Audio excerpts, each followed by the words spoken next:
Friends, कैसे हैं आप सब लोग? आई होप आप बहुत ही अच्छे होंगे और एनसीईआरटी बायो को बहुत ध्यान से पढ़ रहे होंगे। एनसीईआरटी बायो में बहुत सारे टेक्निकल टर्म्स होते हैं, जिसका कि क्लियर होना बहुत ज़रूरी है। उनके एक्सप्लेनेशन को क्लियर होना बहुत ज़रूरी है।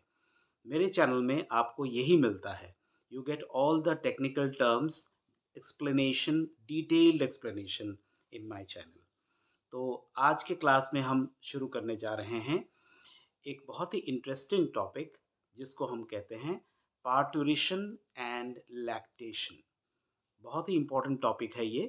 पार्टूरिशन पार्टूरिशन का मतलब क्या होता है? जैसा कि आप जानते हैं, पार्टूरिशन का मतलब होता है चाइल्ड बर्थ, यानी डिलीवरी ऑफ द बेबी। तो पार्टूरिशन में क्या-क्या इवेंट्स होते हैं, कौन-कौन से मैकेनिज़्म्स काम करते हैं, आज की क्लास में हम यही डिस्कस करेंगे। एंड लैक्टेशन का मतलब क्या होता है? It is the providing of milk to the newly born baby. यानी जो न्यूली बॉर्न बेबी है, उनको जो मिल्क प्रोवाइड कराया जाता है बाय द मदर, इसी को हम कहते हैं लैक्टेशन। तो पहले हम डिस्कस करते हैं पार्टूरिशन। What is पार्टूरिशन? जैसा कि आप जानते हैं, जो average duration of human pregnancy जो है वो कितना है?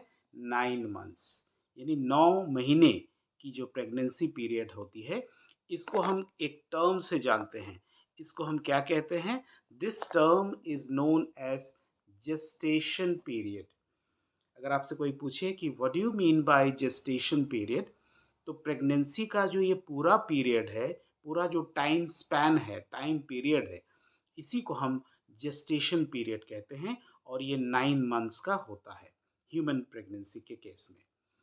अब क्या होता है पार्टूरिशन में? चलिए वो देखते हैं। Vigorous contraction of the uterus. आप जानते हैं कि जो बेबी है, फीटस है, वो कहाँ बड़ा होता है? यूट्रस के अंदर, क्योंकि इम्प्लांटेशन उसका यूट्रस में ही होता है। अब धीरे-धीरे वो बेबी बड़ा हो रहा है और अब वो डिलीवर होने जा रहा है और इसी प्रोसेस को ही हम चाइल्ड बर्थ कहते हैं या फिर पार्टूरिशन कहते हैं। At the end of pregnancy, तो इस दौरान क्या होता है? विगरस कंट्रैक्शंस होते हैं, यानी जो मसल्स हैं, यूट्रस के मस्कुलर वाला लेयर को हम क्या कहते हैं? मायोमेट्रियम। आपको याद होगा, एंडोमेट्रियम में तो इम्प्लांटेशन होता है, मायोमेट्रियम है और सबसे बाहर वाला लेयर यूट्रस का क्या है? पेरीमेट्रियम। तो सबसे ज़्यादा जो स्पैज़्मिक मस्कुलर मूवमेंट्स होते हैं, वो इसी मायोमेट्रियम में होते हैं। मायो का मतलब मस्कुलर, मसल। तो यहाँ पर क्या हो रहा है कि विगरस कंट्रैक्शन हो रहे हैं इसी मायोमेट्रियम में, यूट्रस में, और इसकी वजह से क्या हो रहा है? It causes the expulsion of the foetus outside the baby through the cervix as well as the vagina. इसी डिलीवरी ऑफ द फीटस या चाइल्ड बर्थ को हम कहते हैं पार्टूरिशन। This is called पार्टूरिशन।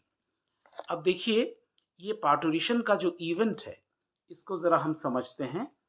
थोड़ा डिटेल में हम लोग इसको डिस्कस करेंगे। होता क्या है पार्टूरिशन की? अगर हम बात करें, तो पार्टूरिशन एक ऐसा मैकेनिज्म है, ए लिटिल कॉम्प्लिकेटेड मैकेनिज्म है, जिसके अंतर्गत पार्टूरिशन इज regulated by या induced by a complex mechanism of neuroendocrine यानी इवेंट्स, न्यूरो एंडोक्राइन इवेंट्स, यानी न्यूरो एंडोक्राइन मैकेनिज्म जो है वो गवर्न करती है, रेगुलेट करती है किसको? ये पूरे प्रोसेस को, पार्टूरिशन के, चाइल्ड बर्थ के प्रोसेस को। न्यूरो एंडोक्राइन का मतलब क्या हुआ कि यहाँ पर कहीं ना कहीं हमारा एंडोक्राइन सिस्टम तो ऑब्वियसली इन्वॉल्व है ही, और न्यूरो का मतलब क्या हुआ? Nervous system. कहीं ना कहीं हमारे जो न्यूरॉन्स हैं, नर्व्स हैं, वो भी इसमें सम्मिलित होते हैं और इसकी वजह से क्या होता है? सिग्नल्स मिलते हैं। ये जो न्यूरॉन्स हैं, ये सिग्नल कैरी करते हैं। द सिग्नल फॉर ये जो पार्टूरिशन है, ये सबसे पहले कहाँ पर आता है? ये सिग्नल देते हैं। सिग्नल कहाँ से आता है? ऑब्वियसली जो सेंट्रल नर्वस सिस्टम है वहाँ से आएगा और इसकी वजह से क्या होता है? There is mild uterine contraction. Mild uterine, सबसे पहले माइल्ड यूट्राइन कंट्रैक्शन होता है, यानी यूट्रस के जो मसल्स हैं वो धीरे धीरे कंट्रैक्ट करते हैं। माइल्ड कंट्रैक्शन होता है, इनिशियली जो है वो माइल्ड कंट्रैक्शन होता है। ये कहाँ से आता है? ये डेवलप्ड फीटस और प्लेसेंटा। डेवलप्ड फीटस और प्लेसेंटा जो है वो सिग्नल भेजते हैं न्यूरॉन्स के through through the nervous system, ताकि ये यूट्राइन कंट्रैक्शंस जो है वो शुरू हो, माइल्ड कंट्रैक्शन हो, और इसी को हम कहते हैं fetal ejection reflex. Very important, fetal ejection reflex. अब फीटल इजेक्शन रिफ्लेक्स का मतलब क्या हुआ कि ये जो सिग्नल है ये एक तरह से फीटस को या जो डेवलप्ड बेबी है टू बी डिलीवर्ड, इसको एक तरह से इंडिकेशन करता है कि वो आगे बढ़े और वो एक्सपल्ड हो जाए, बाहर निकल के आए, डिलीवरी हो जाए। और इसकी वजह से क्या होता है, it triggers release of oxytocin from the maternal pituitary. ध्यान दीजिएगा, मैटरनल पिट्यूटरी, पिट्यूटरी ग्लैंड तो फीटस में भी है, आई मीन बेबी में भी है। तो इसको यहाँ पर ध्यान देने वाली बात यह है कि जो मैटरनल पिट्यूटरी है, यानी मदर की जो पिट्यूटरी है, वहाँ से ऑक्सीटोसिन निकलता है। आपको पता ही है, पोस्टीरियर पिट्यूटरी से ऑक्सीटोसिन निकलता है। और इसकी वजह से क्या होता है, ऑक्सीटोसिन की वजह से क्या होता है, oxytocin acts upon the uterine muscle.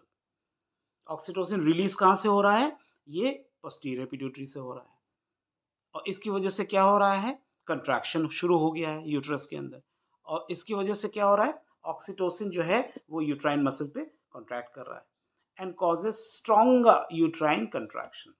यानी पहले क्या था, डेवलप्ड फीटस, डेवलप्ड बेबी और प्लेसेंटा से जो सिग्नल्स गए, इसकी वजह से मैटरनल पिट्यूटरी ने ऑक्सीटोसिन सिक्रीट किया।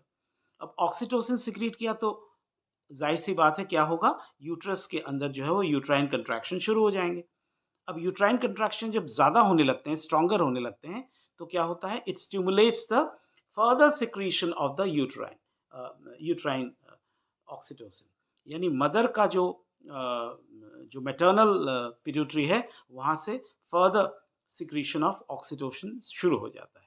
तो ध्यान दीजिएगा, पहले क्या था कि प्लेसेंटा और डेवलप्ड बेबी ने सिग्नल दिया मैटरनल पिट्यूटरी को कि वो ऑक्सीटोसिन सिक्रीट करे। अब ऑक्सीटोसिन जब वहाँ से सिक्रीट होता है तो यूट्रस के अंदर आता है सिग्नल, और इसकी वजह से यूट्राइन कंट्रैक्शन होता है। और जब ज़्यादा यूट्राइन कंट्रैक्शन होता है तो फिर से सिग्नल जाता है मैटरनल पिट्यूटरी को कि वो ज़्यादा ऑक्सीटोसिन जो है वो सिक्रीट करे, और इसकी वजह से क्या होता है, even more stronger uterine contraction शुरू हो जाता है, और इसी को ही हम लेबर पेन कहते हैं।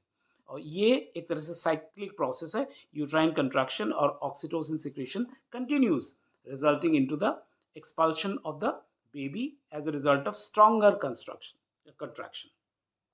This leads to the expulsion of the fetus from the uterus through the birth canal. Birth canal क्या है, cervix और vagina, इसी के थ्रू बेबी जो है वो बाहर निकल के आती है। इसी को ही हम क्या कहते हैं, इसी को हम कहते हैं पार्टुरेशन या चाइल्ड बर्थ या delivery of the baby. Soon after this, the infant is delivered. The placenta is also expelled out of the uterus. यानी प्लेसेंटा जो है वो भी यूट्रस से बाहर निकल के आता है बेबी के साथ। तो ये तो हो गई बातें पार्टुरेशन की, या जो इवेंट्स हैं पार्टुरेशन में या चाइल्ड बर्थ में उनकी। अब क्या हो गया, बेबी बाहर आया तो उसको अब फूड चाहिए, तो memory glands of the female undergo differentiation during the pregnancy period. जो प्रेगनेंसी पीरियड है, इसी दौरान मदर के जो मैमरी ग्लैंड्स हैं उसके अंदर डिफरेंशिएशन होता है, और उनकी वजह से, इस डिफरेंशिएशन की वजह से जो मैमरी ग्लैंड है, it produces milk towards the end of the pregnancy, और फिर यही मिल्क जो है वो बेबी को दिए जाते हैं। This process is called lactation. तो लैक्टेशन क्या हुआ, it is the giving of the milk by the mother to the just delivered baby, जो इन्फेंट है। This helps the mother feeding the baby. और जो इनिशियल मिल्क होता है mother का, जो कि मेमरी ग्लैंड से सिक्रीट हो रहा है, उसके अंदर एक खास तरह का मटेरियल होता है, सब्सटेंस होता है, जिसको हम कोलेस्ट्रम कहते हैं। इनफैक्ट कोलेस्ट्रम इनिशियल जो ब्रेस्ट मिल्क है उसको ही कहा जाता है, few days after the delivery.